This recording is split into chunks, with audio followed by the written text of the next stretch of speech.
Right, I want to watch this because I play a little bit. I do be dabbling in some Overwatch. I do be dabbling. God, you know what's crazy? Like the only thing I associate Overwatch now is like 2Mad, because like 2Mad originally blew up by doing all of those hyper edit videos. He kind of almost did like MLG videos, the hyper edit stuff. That, hang on, let's have a look actually. 7 years ago, yeah, he was doing like what C-Day did.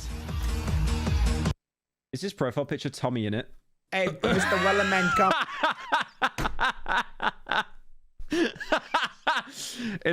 This is like multi-layered Rent. It's like call me Carson's icon, and then he's put Tommy in its face. That is okay. That is some bizarre Rent going on right there. Because C-Day did. What happened to him? Last upload 2 years ago. Why did he was getting insane views? Why would you quit? I guess he found a better way to make money. But that's insane, yeah. But yeah, let's go over this Overwatch thing. Yo, Epic Danky. Thank you for the 50 gifted, man. Much appreciated. W's in chat for Danky. He literally just said in chat right now, this is for the pause. Yep. We gotta support the pause, bro. But I appreciate the 50 gifted, man. Thank you so much. Appreciate it.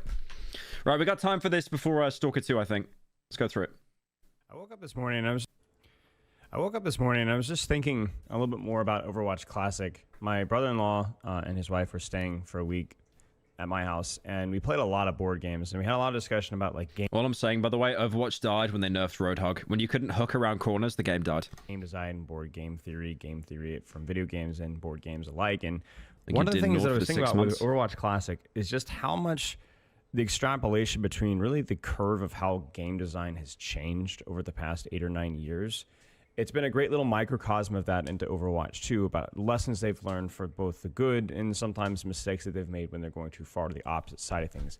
And I want to focus more on when we're talking about well, the Roadhog nerf killed Overwatch because everyone that plays Overwatch wants to be a DPS. I'm one of those people that actually, I don't want to be a DPS. Because the DPS is more like, you're playing it more like Call of Duty and stuff. You've got to be fast. You've got to have like the flick shots, the reaction time, especially with characters like McCreary. But like, as a tank, you can like constantly just put pressure on them. Like you're not going for kills, you're going for damage. So like, I love playing objective, like slowly moving the payload while like just slowly chipping away at people's health. Like never getting a kill, but being able to like push them back and stop them from like pushing on the objective. And then occasionally, obviously, you get like a weak character with a small hitbox. You hook them one shot and then you weaken the overall like enemy team. I love stuff like that. I thought that was really cool. And then you couldn't hook around corners and the game died. The game design itself, I kind of want to focus on like versatility and defensive options. McCreary. His name's McCreary.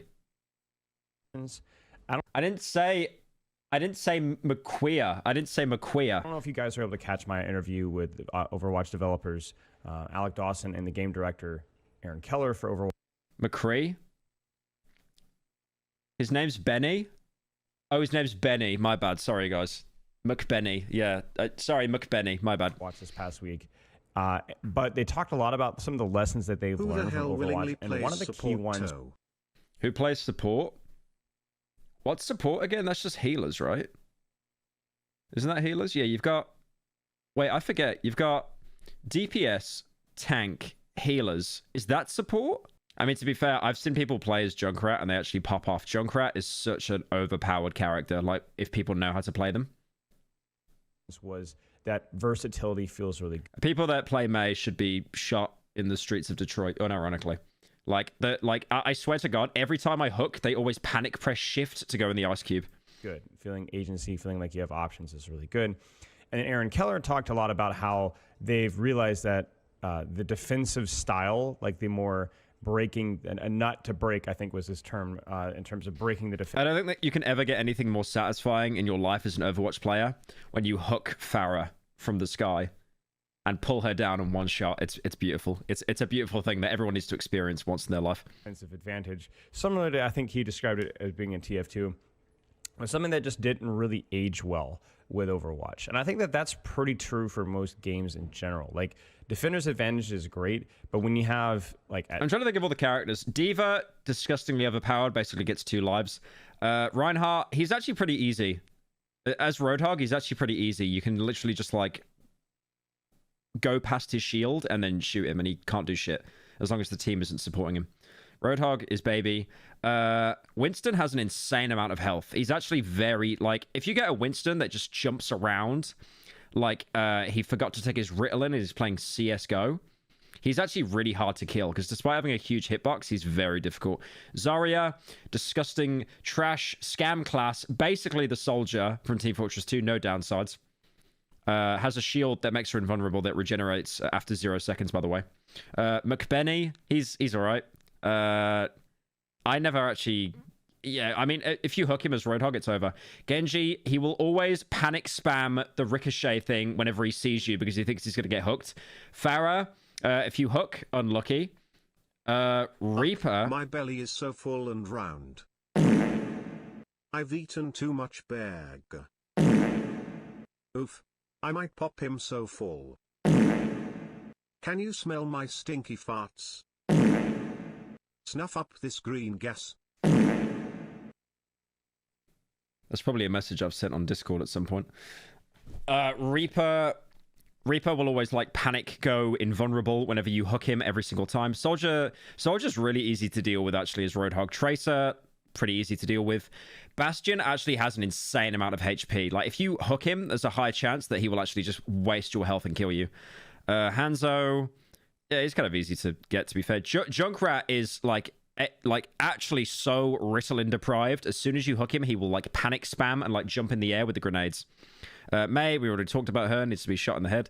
Torbjorn, he's an IKEA bro, I don't know. Widowmaker, yeah, if you hook her, it's over, it's GG's. Lucio's are kind of hard because like if you hook him, there's a high chance that he'll just like slide around and stuff and like evade the first shot that you do. Mercy, okay, Mercy's always at spawn, bro. Like, come on, you never hook in a Mercy. They're always stuck behind their Discord boyfriend. Okay, this sounds really racist. I actually forgot her name. Symmetra? Is it Symmetra? I don't think I've actually gone against a Symmetra in like years. And then, what's his name? What's his name? Mr. Ballman. Mr. Ballman isn't actually that hard. If he hits you with the Discord orb, it's over. Like your nitro's gone. Like your hitbox is so fat as Roadhog, you're gonna get one tapped. If he hits you with that Discord notification, it's over. But if he gets a bit cocky and he starts pushing, one hook, it's over, it's done. Zenyatta, that's right. I mean, I played a lot of games with Temple Anubis on Classic, right? And you got a Junkrat in defense. Wait. Apparently, I got linked the roast of when that Rattle guy's roasting me. Hang on. The roadcaster is doing for this microphone, and then I just get up and I can talk basically here, and the stream is still hearing what I'm saying and stuff, which is very good. I don't have like a... Bro, there's nothing worse. When I click on a YouTube video and this guy has the biggest microphone on the planet next to him, bro. Pyrocynical is... It's not that big though. It's not that big though. The worst. This guy, bro, whenever I see a Pyrocynical video, this guy is literally talking in a gigantic... Like this thing, for example, bro. There's no... No, it comes with a smaller head. But if you have the smaller head, the pops go through, like the P's and the K's and stuff. It goes through it's not a good enough pop filter. Nothing worse. This is a perfect barrier. I click on a YouTube video, and this guy's doing the Leafy from 2016. Hey guys, welcome I don't cover my chin with the mic. I don't do that. That's cap, bro. back. So like, the Penguins 0 situation is crazy. So like, Drake, bro, it's the cringiest thing ever. Of course he mentions Drake. Of course he mentions Drake. Like the video where I pronounced everything wrong. I always hated the way people record their videos because like the microphone setup, they think they're Larry King or something, bro. It's the cringiest thing ever. That's why Larry King, bro. when I got my first microphone, which was this here, All right, yap, be quiet. Shielded turret Bastion that's damage boosted, right? It just feels pretty awful, right? It feels great for the defenders, like those peaks of satisfaction, but it feels really bad for the attackers. The question is, Carnal Instinct and you're good. Shut up, bro. I don't have that game installed. At what point do you smooth those edges without losing the identity of what makes the game great? And I think the really big question for me, and maybe this question will kind of Just remove Zenyatta. The game is cured. abandoned unanswered. I would love if any armchair psychologists in chat, this is something that I need to study more on, is what's better? Having higher highs, lower lows, or having an overall much more even competitive experience that keeps you engaged. I think good engagement is not just a sign of a game that's healthy in a free-to-play environment, but it's healthy from a competitive standpoint. Like any game that I actually enjoy is a game that's generally always has options and agency so that I can always play better. I think it's just good game design. But I can see an argument where, like, yeah, Temple of Anubis defense sucks if you're the attackers, but everyone's going to remember that Junkrat. Like, I watched a Necros video this past week of him in Overwatch Classic and Hanamura, and he's building a blade literally every single fight and just destroying the enemy team off of cooldown. And he goes, yeah, this is so stupid, but man, this is... If there's ever a way that you're able to, like, if you're ever in an arena where there's, like, pits you can fall down, Junkrat will actually just own you every single time. Maybe Pharah as well with that, like, pulse attack, whatever it was, that pushes everyone around. It's fun, right? But what about the people attacking? I don't know the answer to that. Like, I don't know. I think that there is probably an objectively true answer based off of psychology. I'm sure that that's a test that's been run many times. But in the meantime, I think we can really, all we're left for is conjecture. So I want to steer away from that. But I do want to talk about, like, at what point do sharp edges, unique designs, and versatility versus weak points kind of bleed in? How sharp really is too sharp? So if you look through this, I don't want to go over all the weak point, like the low-hanging fruit. Like, for example, D.Va is just horrific. Like, D.Va is just a terrible character in this game. Sharp points are not. Like, she's just horrible. Can't cancel, pen, anymore. For example, D.Va is just horrific. Like, D.Va is just a terrible character in this game. Sharp points are not. Like, she's just horrible. But things, for example, like... Does he mean horrible to play as or horrible to go against, though? Because I always thought, like, the fact that me going after her as a Roadhog, it's always so difficult because she's got that laser thing, that grid that removes all damage. And then even if you're lucky enough to kill her and she doesn't fly away, she then just jumps out the suit and she has, like, she's got no health, right? Isn't it like 50 or something? But she's got such an incredibly small hitbox. And if she's jumping around shooting that little gay Buzz Lightyear pistol, it's so hard to land a hit. Like Reinhardt. Like, Reinhardt can't cancel pen anymore. A lot of his value is kind of front loaded into his shield, which is a little bit more, so his mobility is much more lagging. And even currently been installing a 100 gig game for 3 days. Good luck. It's installed 7 gig already at the minute. So yeah, that's going to take like 10 minutes at most. His ranged pressure through Firestrike is a lot worse. Roadhog is a really big one, right? You talk about damage output. This character is insane. The pistol is pretty high damage. Yeah, I've seen it being able to kill like DPS characters. It's crazy. Shots are more powerful. Hook is a little bit more broken. But you don't have damage mitigation on your vape. And you also don't have the ability to move while you vape. And you don't have the ability to vape while you use your ultimate. So there's a lot of sharp output of offensive pressure, but you're much... What did he say? Mitigation on your vape. And you also don't have the ability to move while you vape. And you don't have the ability to vape while you use your ultimate. So there's a lot of...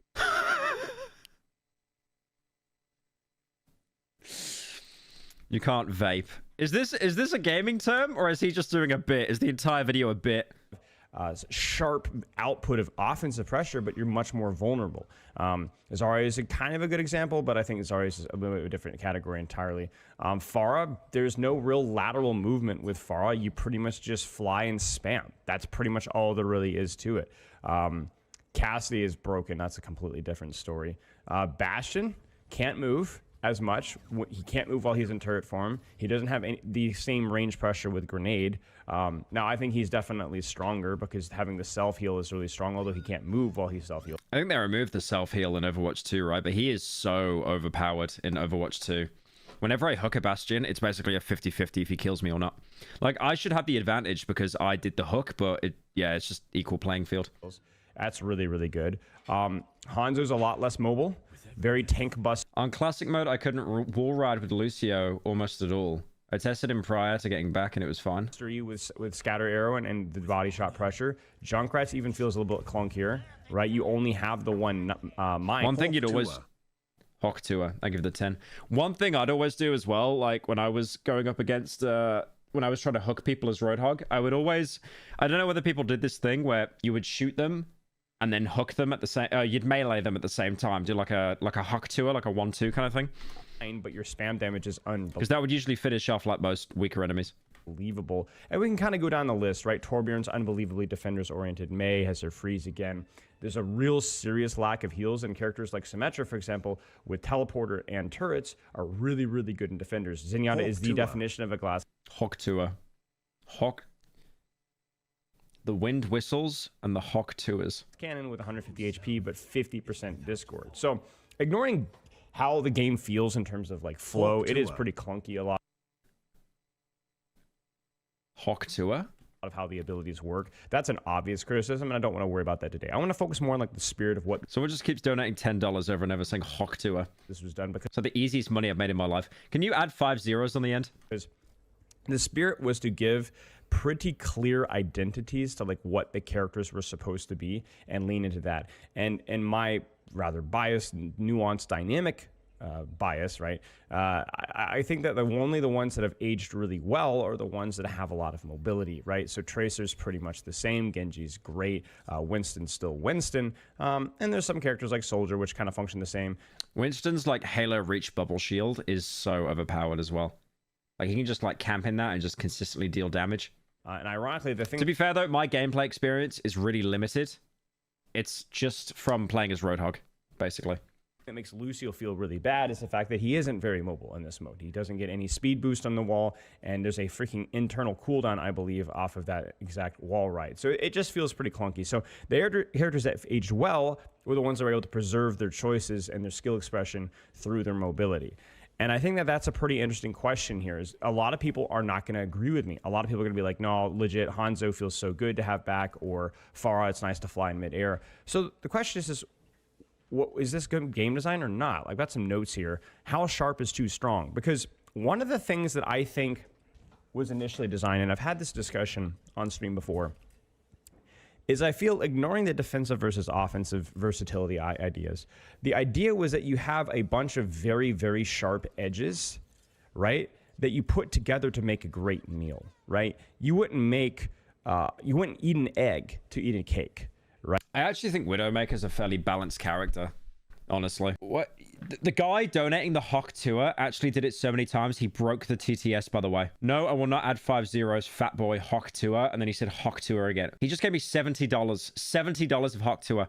Did you know as well, in the original like beta of Overwatch, when Widowmaker used her ult, her ass got fatter. I'm not joking. Right? When you make a cake, you have flour, which doesn't taste anything like a cake. You have an egg, which doesn't taste anything like a cake. You have sugar, which doesn't taste anything like a cake. I said the sweet aspect of the cake, and so on. And so you have like these very unique aspects, which when combined create something extraordinary. The way this is it's like, well, what if you don't have the right ingredients? Well, oh my God, chat is down bad, bro. Chat is down bad. Okay, I think the TTS is like kind of bugging out a little bit. I think it should work in a second. I think you did so many Hawk Tour donos that you made it freeze. Thank you, Genuine, for the 5. Spillo is one of the best Overwatch coaches out there. He's coached some notable Overwatch teams. He's been around for a while. Suck. Like this if you've played this, if you don't have some sort of cohesive composition. I'm a Muslim and I'm extremely offended at the last video. Type 1 in the chat if you think Pyro is an Islamophobic bigot. Or even worse, you have the wrong characters for the wrong point of the game. If you're playing Temple of Anubis attack and you've got defense characters, you're going to have a miserable time. Or if you're playing into defense characters. If you're running a bunch of tanks with only a Lucio, you're probably going to have a pretty bad time. And so the freedom of choice, whether with or without Rollock, does create an opportunity for much, much worse outcomes. And I know some people are going to be like, well, I don't mind that as much. You know, it's actually not too bad if you work together. But this is, I think, gaslighting yourself just a little bit of the nostalgia goggles. I played Overwatch in this format for a long time, not without actually post rollback, and I played it competitively. I love seeing the videos of Torbjorn getting play of the game, and it's literally just him like hitting a wall over and over. It's like hitting his turret and just not doing anything. Of even earlier other games that aren't Overwatch, even earlier board games, was often to have a much heavier identity baked into the kit. There's a heavier rock, paper, scissors. But in the more modern sweaty thing, we've definitely lost that. But how far is too far? Okay, everyone asking Stalker 2, I'm literally installing it right now. Like for example, Hog is a great example. Like having offensive threat with this character was the identity of what he did. Type 1 if you have Hawk 2. Thank you, Soy, for the 10. Having consistent range pressure. But I can't tell you how much I disdain the generic vape that we have right now that does a little bit of everything and doesn't have any generic vape. Why does he keep saying vape? I thought the entire video was a bit the way he was saying that. Weaknesses at all. See, the thing is they didn't insert dynamics. They just gave free value, right? And this is something I've railed against over and over again. Free mitigation's never good. They shifted some of his power away from having such a brutally powerful gun but having one that has a couple more bullets. And maybe that one's okay, but then there's just some other questionable design decisions, like the alternate fire. Man, I love the alternate fire. I really, really like the alternate fire. I think it gave Hog some sort of presence when he doesn't have hook, that's totally gone in live Overwatch. So there's clearly a spectrum here. It's not just the spectrum of, how far is too far with dynamics, but also not all dynamics are good. I think another good example of this is Pharah, right? Who I think significantly improved her identity in Overwatch 1. I mean, looking how slow this is, but this is pretty much all that she did in Overwatch 1 was fly and spam. Fly and spam. Her options to move were significantly limited. So she gains the option to move in Overwatch 2, but she also loses health. Yeah, that pulse ability she had to blow everyone away, that was really good at getting people off the objective that were camping behind, taking cheap shots like McBenny. And she also loses splash damage. And I think that's kind of the direction you want to go. If you do give, you do have to take. But Pharah is still the flyer. She's still the spam character. So I don't really know where I'm going with this. Maybe this is more of a ramble. I want to really find out, where does nostalgia meet truth? Are there certain aspects of Overwatch 1 Classic, maybe some of the downsides, maybe the punishability, right, is something that we need to go back to, especially within the tank role. I think that's probably very true. But also, how much of that is Overwatch Classic versus just the 66 game mode? Could this have even... Bro sounds like a professor in a Zoom call. He definitely knows what he's talking about. Someone in chat pointed out that he was like a pro Overwatch coach. Function in Overwatch 2 with 5v5? I don't really know. All I want to point out is that I'm kind of more responding to some of the crowd I see sometimes in comments and Twitter replies, which talks about how, the identities of the characters just felt so much more intact. But I want to point out that conversation is a lot more nuanced, and you don't really want to go back to that full out. We've been there, and if you haven't tried this, I highly encourage you to do so. It's fun, certainly, for a little while, the novelty of it, but as soon as you start to put in a lot of effort into min-maxing things, you realize the major, major flaws within the system. And I know there's going to be people in the comments that are like, oh, but, modern Overwatch is just as bad, if not worse, and that's just complete bogus. And I encourage you to try it. You'll see exactly what I mean. So I think what we need to really compare this to is this isn't a 6v6 or 5v5 discussion for the umpteenth time. This is more Overwatch Classic versus late Overwatch 1, early Overwatch, and just Overwatch 2 in general, where you have characters like Ryan that have received changes, Winston that received changes. And honestly, remember, guys, when we go back in... I think they've actually made Reinhardt worse. I think he was a lot more beefy in Overwatch 1. Me playing Roadhog, he's so easy to kill. He's so easy to kill. All you gotta do is, push him past his shield that you can actually just walk right through, clip right through, and then he can't do anything. In 6v6, some of the things that we've done in Overwatch 2 were not necessarily correlated with 5v5. Ryan is going to be able to keep his pin cancel. We have that confirmed. Winston's going to be able to keep his alternate fire. We have that confirmed. Pharah's going to be the same in 6v6 for all that we know. Bastion's obviously going to be the same for all that we know.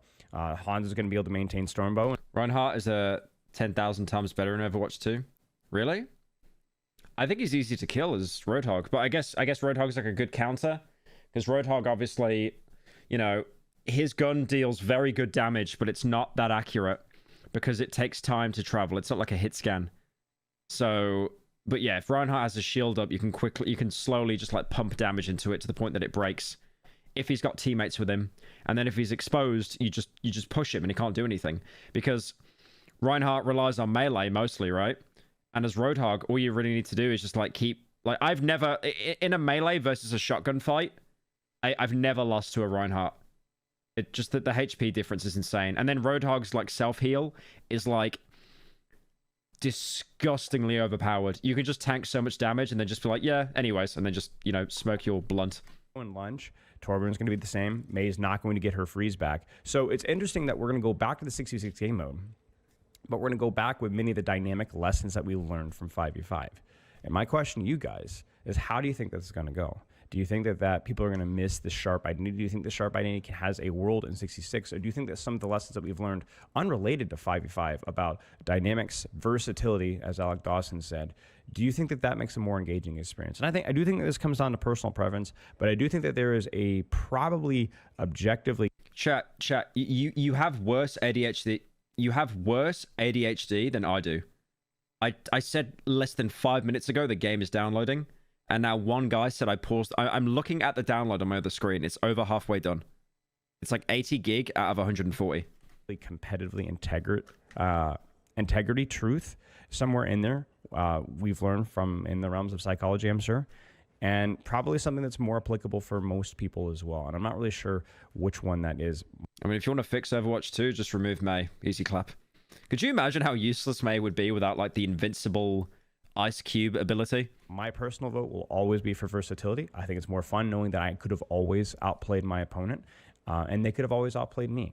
I think having soft counters and having stark identities is inherent to Overwatch, but I just don't see in any world in which this character is necessary for an enjoyable Overwatch experience, or for where you have a character like Pharah that needs to permanently fly to maintain her identity. I think that's, again, the truth for me has always lied in the nuance. I know that I say that to a hilarious level, but I think playing this game mode really cements that opinion for me, because for me personally, I saw a lot of frustration out of not being able to do the things that I'd like to do. And so if the situation was perfect, I get a 6K, and the situation is not perfect, they're getting a 6K on me. There's not a whole lot I can do about it. And it's especially frustrating when I feel like a lot of that reliability is on my teammates. I remember a lot of times being a Reinhardt player, and I've got a Torb 1 trick on 2 CP. I think that's the one reason I like Roadhog so much as well, apart from being fat. Like, you can play with randoms that have the worst team comp and they're all being selfish and just picking DPS, and you can actually still contribute to the team as Roadhog. You don't need team communication to be able to play as a good Roadhog. Attack and King of the Hill. Who's that little girl that's a healer? She shoots you and she heals you. She's in Overwatch 2. But I remember this one girl, I was in a game with some random, and she was like, Roadhog, change, Roadhog is so bad. And I just turned on the mic for the first time I've done in game chat in like 4 years, and I just told her to shut up. And it just felt horrible. Like, I just knew that I had to try to play the best. Juno, that's right. Best that I could, but it was always just tough. So hard to know.